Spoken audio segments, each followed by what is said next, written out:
Yo, what is up, guys? It's Pedro here, and in today's video, I'll be going over 5 cornerbacks that I think the Washington Commanders could target in the first 2 rounds of the NFL Draft. If you guys are new, make sure to subscribe for Washington and NFL content. So let's get right into it. And before, the mic quality is probably a little bit worse because I'm not using a mic right now. Mic is broken, but hopefully we'll get fixed pretty soon. So cornerback is one of the biggest needs for the Washington Commanders heading into the 2023 NFL Draft. You can also throw in offensive line, whether it be tackle or guard, even though they did fill one of those tackle spots with Andrew Wiley, which, I think probably would have been better at guard, but because now it kind of, puts you in a situation where it's hard if you draft a tackle early in the first or second round, then you're probably moving on from Charles Leno, which isn't necessarily a bad idea, but I just would have rather moved, Andrew Wiley inside and then had the chance to draft a tackle early on and play him at right or left tackle. But it is what it is. In today's video, we'll talk about cornerbacks.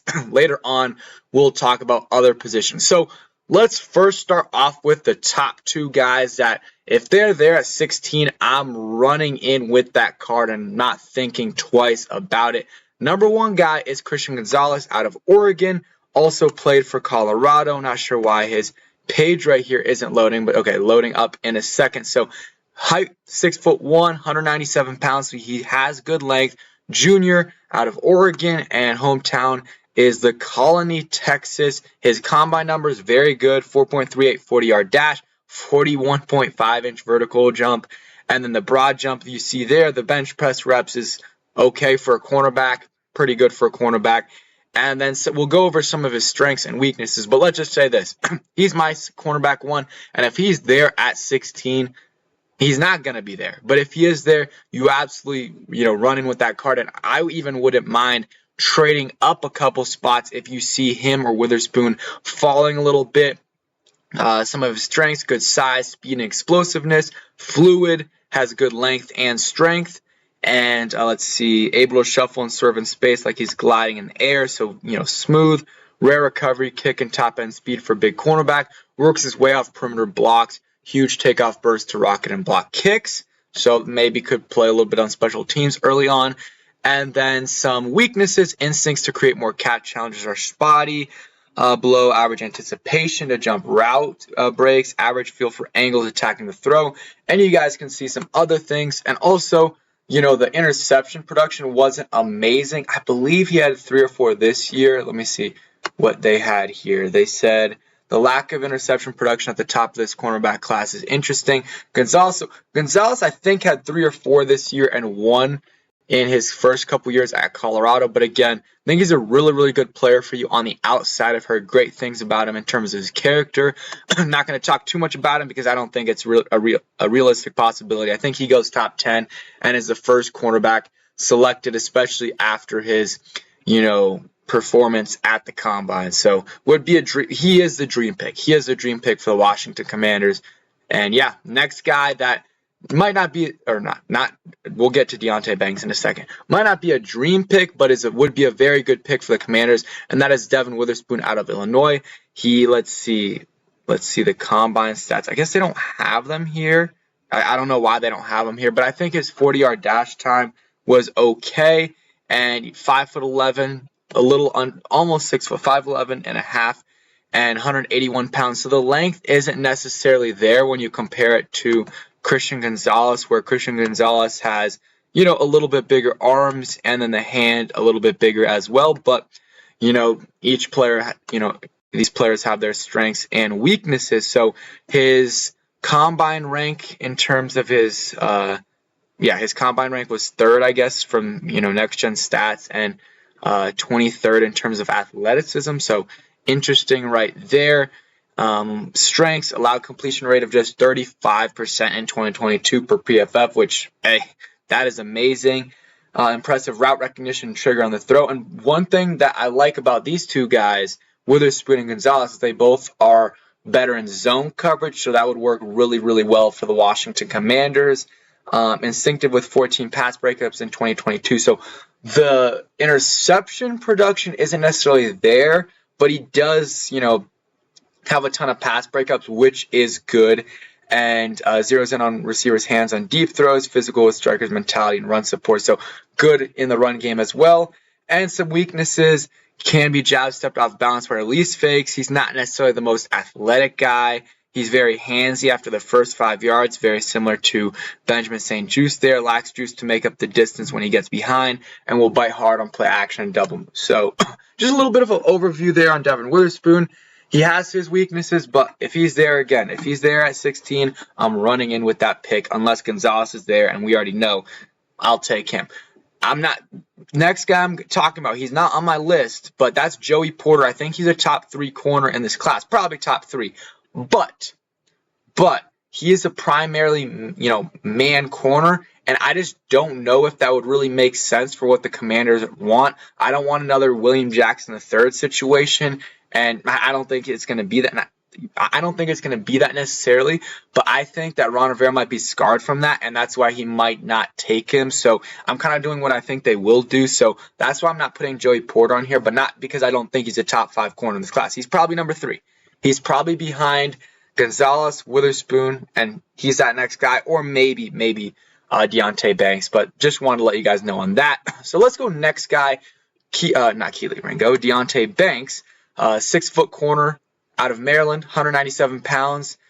Yeah, this guy's been rising up draft boards. A lot of people going in, right into the draft, maybe in January, February, thinking maybe a second-round pick. Now a lot of people have him pretty entrenched there as a first-round pick. He might not be a top 15 pick, but he's going to go from, anywhere from 15 to 25. He's probably not going to get too much past there.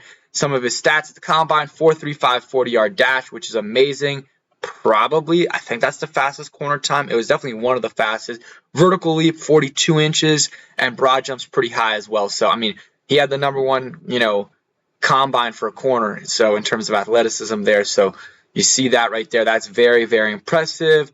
We'll see his strengths, experience in a wide variety of coverages, can play outstanding size and length as an outside corner. He also can play inside, which maybe the Commanders could do that his rookie season because they don't really have an inside guy. Lateral slide, a mirror, and slow the release. Lower body's fluid. You guys can see a lot of the other stuff. Like, this is advanced stuff that, I'm just reading off because I did not watch the film on this. Weaknesses, gets crossed up by hard route stems, doesn't play with confidence when backs on the ball. And then sources tell us, they say he's one of my favorite cornerbacks I've studied. He's going to be a really good pro. And one thing about these corners, maybe they could play, could return some kicks for you. I don't know if they want to do that with the first-round guy, but just something to keep in mind. So he's a guy that I think at 16 might be a little bit of a reach. Not as much as someone like Jamin Davis, or even, I don't think Jahan Dotson was a reach, but I think Jahan Dotson, where he was projected, was in the, mid-20s. And we drafted him at, 16? I think it was 16.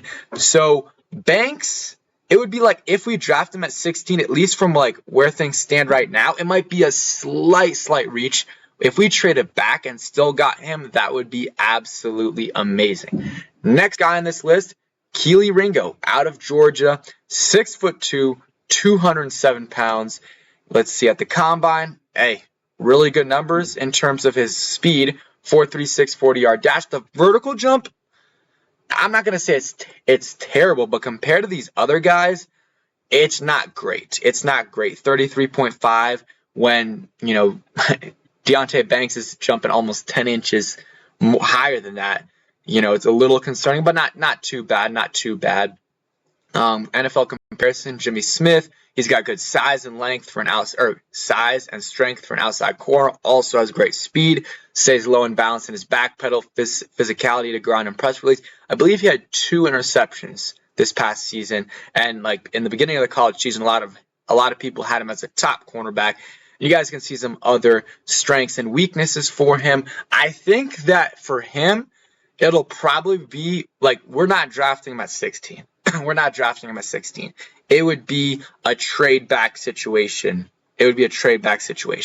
Another weakness, called for 9 penalties in 2022. The sources tell us there are some really good games, but there's some average ones too. I think you project the size and athleticism because he's got them both, and he's scheme independent, which, that would work for us. So you got to really, really develop him. He's someone that could have a low floor, high ceiling versus some of these other guys like Devin Witherspoon. I feel like he has a very high floor, maybe not as high of a ceiling as Keely Ringo. So again, guy I would want to draft in the late first round or even second. If you could trade back into the second and get him a little bit earlier than your 47th pick, maybe at 40, I think that would be a really, really good draft pick for the Commanders. But yeah, very, very athletic, inconsistent at times, but he's got those traits that you want in an elite outside cornerback.